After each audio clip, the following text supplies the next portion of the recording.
What it do, what's the deal, what's good, y'all? This is Shane Kidd and Charlene Kidd. Welcome to Conscious Creatives ATL, video number 2. Mindful Living and Meaningful Work. So we wanted to start today by talking to you guys about what is mental health. So do you want to start? What's mental health? Okay, let me break this down for y'all. And so when it comes to what is mental health, it has to do with a person's condition, thinking about how are they doing psychologically and also emotionally. And so having to consider those two components together is how we begin to gauge mental health. Yeah, I think that's great. Mental health is your overall well-being. So your emotional, your psychological health. How are you doing in those spaces? Are they positive? Are they negative? So that's going to be a reflection of what's going on in your mental health. So who would you say that mental health affects? I would say that is everybody included. So that's men, that's women, that's, people with jobs, people without jobs. Hey. Absolutely. I'm making a very obscure Cash Money reference for those who may know it. And so, but basically, if you have a brain, it is affecting you. Yeah, I've actually read somewhere a research study in 2019, and there was a statistic that said Black people are 20% more likely to experience serious mental health issues. And so that's one of the reasons that we wanted to even start this channel, because we do feel it's so important to address this in the community. So like Shane said, anybody has the ability to be impacted by mental health. That includes children. And so it's not just this is the type of person who would experience a mental health disorder. It's anyone who has the potential to suffer from mental illness. Yeah. You have to realize it's like this is something that we should all begin to care about, and this is also something that we should, take seriously, because we take our physical health seriously, or at least we should. And so, definitely taking care of your mental health is very important. So let's talk about, what mental health is and what it's not. Yeah, so I would say what mental health is and what it isn't. I can start with what it's not, and then maybe you can say some of the things that it is. Okay. All right, so mental health is not a sign of weakness. Having a mental health issue does not make you a weak person. It doesn't make you a person who can't handle things on your own. That's not what that means at all. Another thing is it's not something to be ashamed about. Everyone deals in some degree with mental health. Like we all have mental health. So everyone to some degree deals with it. And so it's not something to be ashamed about. And it's not separate from your physical health. So your physical health can impact your mental health, and your mental health can impact your physical health. So that's definitely something that we want to, as this channel continues, really talk about too, just how we're taking care of ourselves physically and how that's going to impact how we're doing with our mental health, so that's psychologically and emotionally. It is also not feeling good 24/7. Like you could not have any major mental health concerns and have some sad days or be frustrated. So it's not like someone who's positive and happy-go-lucky 24/7. That might honestly be a different mental health issue. Like some things really should probably frustrate you, okay? Yeah. And it's not fixed. It's not stuck. You can have changes in your mental health. So it's not something that's just fixed. It's not, if I'm dealing with this mental health issue now, I'm always going to deal with this mental health issue. Yeah. And then just even recognizing, this is a journey and it's something that is important. And so everybody has mental health and that has to be considered. And so recognizing like where someone else is may not be where you are, and that is okay. And then also, just as Charlene mentioned, it's like it is linked to our physical well-being, and like sometimes that gives off some of the signs that may be going on of with your body, but it's also one of those things of like recognizing it is worth making time. I mean, I messed that up, and we're going to keep that in there. And so, but it is complicated. It is something that's not just a linear journey. It is like there are moments that are going to be high, there are moments that are going to be low, and so we have to be willing to embrace both in the midst of that journey. Absolutely. And you mentioned something about warning signs. So what would you say are some of the warning signs that someone may be dealing with a mental health issue? Yeah, because your body be talking to you. Your body will talk to you and let you know certain things are not right.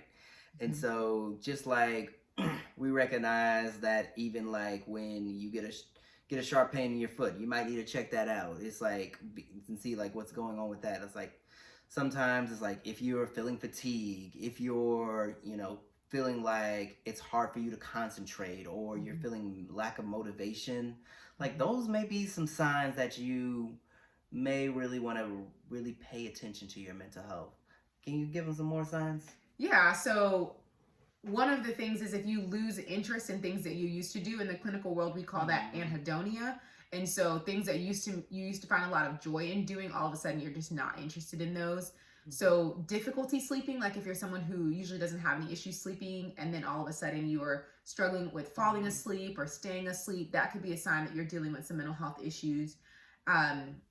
Yeah, so we mentioned difficulty sleeping, loss of interest, fatigue, issues with concentration, being unmotivated when you typically are. Yeah. Those are definitely signs.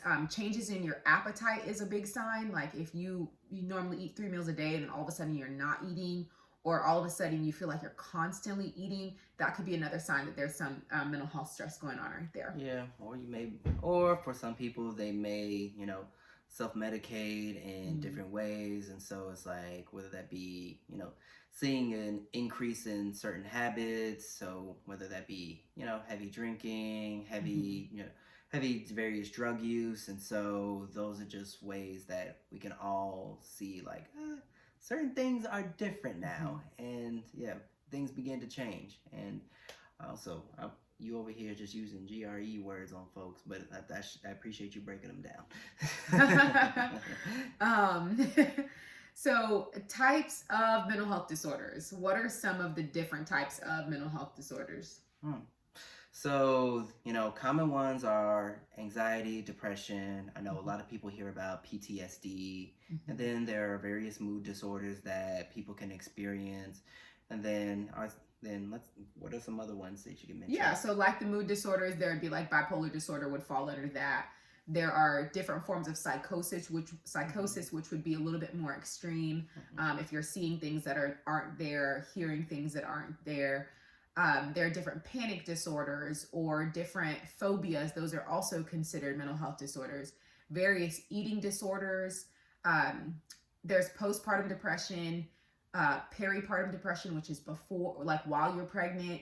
So there are many things, different types of mental health disorders that people can come across. Yeah. So there are a lot of disorders that people can come across, and those things can really begin to impact, as we mentioned, they're impacting your mind. So they're going to impact creativity. They're going to begin to affect that component of who you are, whether that be your, quote unquote genuine pure creative who is working in the artistic spaces, or whether you're just a everyday person who is working and recognizing like the things that you enjoy now become harder to do. And you may even be sometimes even performing them well, but they now give you a dissatisfaction, and you're now like feeling restless and antsy. Like those are things just like to, again, pay attention to those things. Yeah, that's why we thought it was like really important to talk about mental health with creatives, because we talked about last week in our video, we mentioned how this is a population that doesn't hear about this as much, and especially Black creatives. So not only is there the population of being creative, but also the Black community, and not addressing the mental health issues that are going on in our communities. And so we recognize that these two spaces are meeting together. You're Black and you're creative. And so this, can increase your chances of dealing with mental health issues. And so it does impact your creativity. It impacts your satisfaction with your work. It can cause you to not want to even start doing the things, or to not continue doing the things because you're dealing with mental health issues. So we just think it's really important to talk about it in this space about being a creative person and dealing with mental health issues. It isn't something that's going to keep you from performing or doing your art, whatever that might look like, but it is something that you want to address as you're working through that, so that you're able to perform to the best of your ability, but you're also taking care of yourself holistically. Yeah. And so definitely look forward into future videos, just beginning to talk about, some of the mental health stigmas. How can you begin to develop and maintain healthy mental health, and just overall becoming a better person and more of your authentic self in this journey. So we look forward, y'all, to, continuing this journey with y'all. Charlene, you have anything you want to say? Nope, that is everything. Okay, we will catch y'all next week. All right, bye everyone. Peace.